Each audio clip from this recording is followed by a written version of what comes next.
Hello everyone, my name is Maria Micaela G. Garcia and I'm from BSBAOM3A. And I'm here to talk about some of the topics in fundamentals of business analytics that can be useful to all of you. What is business function? Business function is a major organizational unit of a business, which has specific responsibilities and performs activities on a regular basis to enable the business to carry out its mission.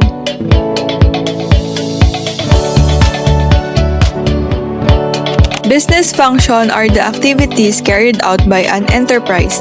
They can be divided into core functions and support functions.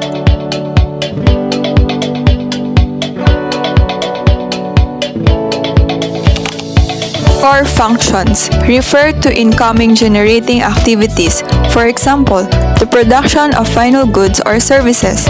These functions are usually the main activities of the company.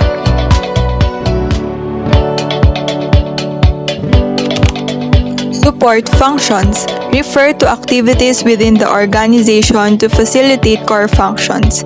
They do not produce output to sell or generate revenue, but rather they provide support services to core functions.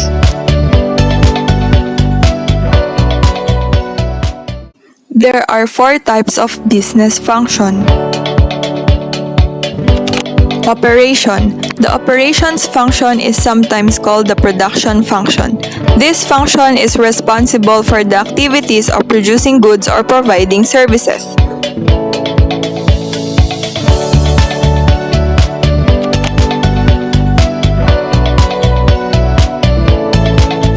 Human resources. This department is responsible for managing employees within the company.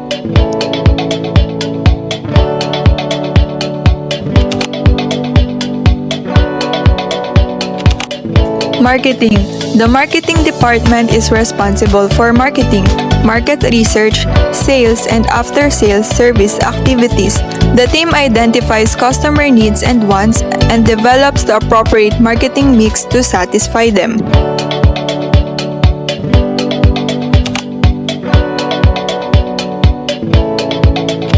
Accounting and Finance. The Accounting and Finance Department deals with managing money within the company, including monitoring the money going in and out of business.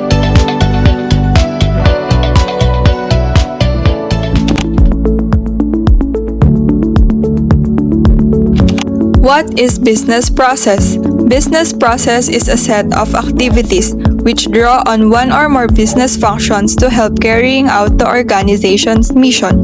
The business process often cuts across organization and functional lines. It may involve multiple organizations and business functions.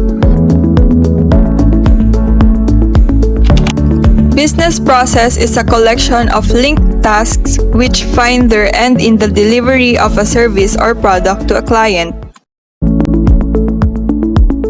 What are the 5 M's of management? Management's responsibilities are summarized by the 5 M's: men, machines, methods, materials, and money. Men refers to the human element in operating systems. Since the vast majority of manufacturing personnel work in the physical production of goods, people management is one of the production manager's most important responsibilities. Machinery. Machines are the equipment used to process the materials into finished or semi-finished products. Employment of modern machinery helps to reduce costs and to improve the quality of output. Methods. Methods refer to the normal and prescribed ways of doing things. Various operations are performed according to certain systems and procedures.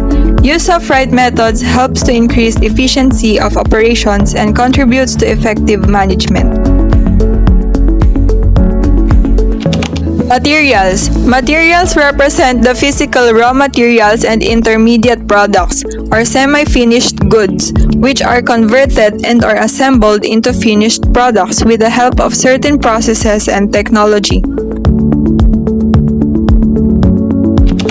Money. Money is the most critical and all-purpose resource because it is used to acquire or hire other resources. In organization, money is employed to generate more money in the form of profits or surplus.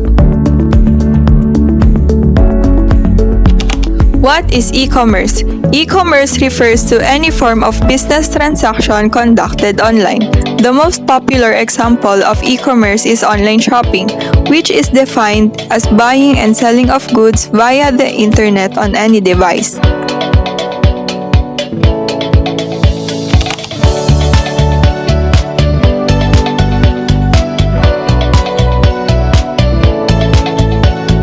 What are the three different types of e-commerce?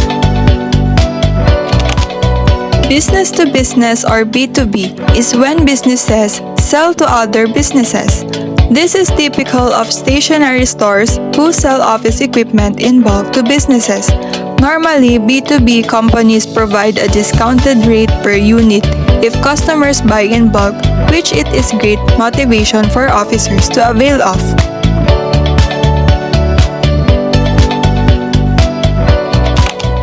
Business to consumer or B2C is the most commonly thought of business model where merchants sell to consumers who buy a small amount of produce.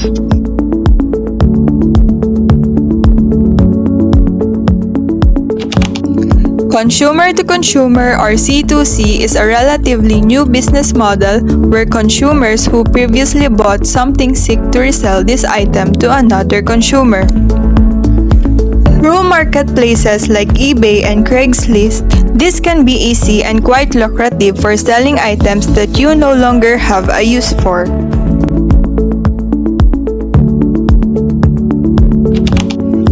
What is Transaction Processing System or TPS? A Transaction Process System or TPS is an information processing system for business transactions involving the collection, modification, and retrieval of all transaction data. Characteristics of a TPS include performance, reliability, and consistency. What are the types of transaction processing system? Batch processing is when clusters of transactions are refined simultaneously using a computer system. This method, although designed to be efficient for breaking down bulky series of programs, has a drawback as there is a delay in the transaction result.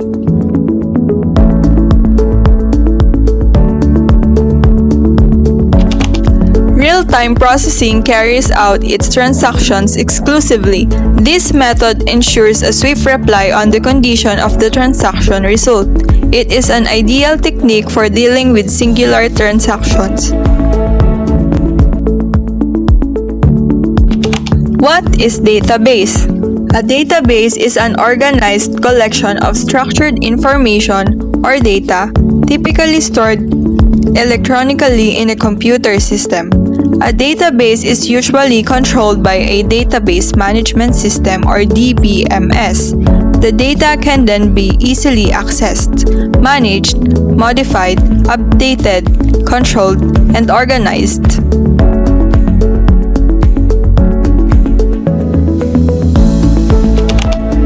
What is business intelligence? Business intelligence or BI, technology-driven process for analyzing data and delivering actionable information that helps executives, managers, and workers make informed business decisions.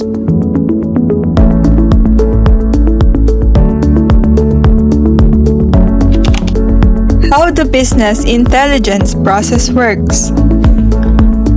Business intelligence data is typically stored in a data warehouse built for an entire organization or in smaller data marts that hold subsets of business information for individual departments and business units, often with ties to an enterprise data warehouse.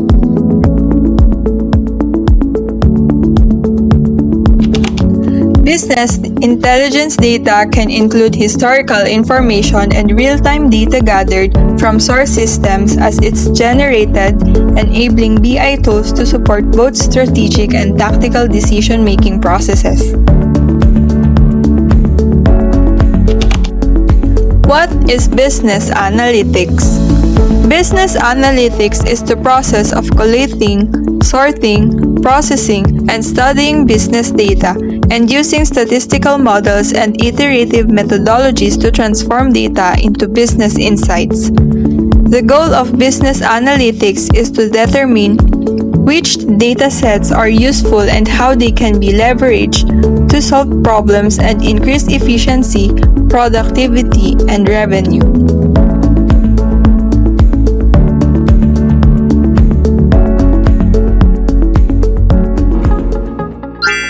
Thank you for listening to the discussion, and I hope you learned something useful that you can apply in the future. Bye!